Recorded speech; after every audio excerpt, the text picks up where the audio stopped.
இது வரைக்கும் நான் கிரைண்டர் யூஸ் பண்ணதே கிடையாது. இப்போதான் ஃபர்ஸ்ட் டைமா இந்த ரம்ஜானுக்காக தான் கிரைண்டர் வாங்கியிருக்கேன். நான் என்ன மாடல் வாங்கியிருக்கேன்னா அல்ட்ரால big plus celebration pack. So இது உள்ள என்னெல்லாம் இருக்கு அப்படின்றத அன்பாக்ஸ் பண்ணி பார்த்துடலாமா? ஷோரூம்ல பார்த்ததுலயே இதுதான் பெருசா இருந்தது. நமக்கு வந்து மாவு அரைக்கிறத தாண்டி இன்னும் நிறைய விஷயங்கள் இருக்குன்னு சொன்னாங்க. உள்ள திறந்து பார்த்துடலாம். பெட் கிரைண்டர் யூனிட் ஒன்று, masala drum unit, coconut scraper, atta kneader, user guide, spatula, இதெல்லாம் இருக்கு. நல்ல வெயிட் கிரைண்டர். இந்த கிரைண்டருக்கு வந்து 5 years வாரண்டி கொடுத்துருக்காங்க. யூசர் மேனுவல் இருக்கு. இந்த ட்ரம் வந்து 2.5 liters. யூஸ்வலா கிரைண்டர் வாங்கினோம்னா அந்த மாவு அரைக்கிறது தானே இருக்கும். இந்த பேக்ல வந்து குட்டி ட்ரம் 1 liter ட்ரம் இருக்கு. அதுக்கு வந்து குட்டியா அந்த கல்லு இதெல்லாம் கூட வருது. அப்புறம் தனியா ஒரு பாக்ஸ்ல வந்து என்ன இருக்குன்னு பார்க்கலாம். ஒரு கோகோனட் ஸ்கிராப்பர், ஒரு ஸ்பாச்சுலா, ஒரு ஆட்டா நீடர். நான் இப்பதான் வாங்கியிருக்கேன். கம்ப்ளீட்டா இது எல்லாத்தையும் யூஸ் பண்ணிட்டு இன்னொரு வீடியோ போடுறேன். இது ஜஸ்ட் அன்பாக்சிங் வீடியோ தான். இந்த ஸ்கிராப்பர் இப்படி வச்சுட்டு ஆன் பண்ணோம்னா இதாகும் போல. புதுசாக ஏதாவது வாங்கினா உடனே எல்லாம் பண்ணணும்னு இருக்கும்ல.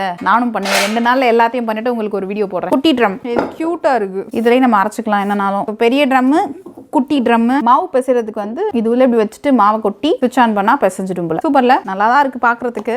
இந்த ப்ராடக்ட் எனக்கு ரொம்ப பிடிச்சதா வாங்கினேன். இந்த ப்ராடக்ட் உங்களுக்கும் வேணும்னா டிஸ்கிரிப்ஷன்ல லிங்க் கொடுத்துருக்கேன், செக் பண்ணி பாருங்க. யூஸ் பண்ணிட்டு இனிமே எப்படி இருந்துச்சுன்றத அடுத்த வீடியோல சொல்றேன்.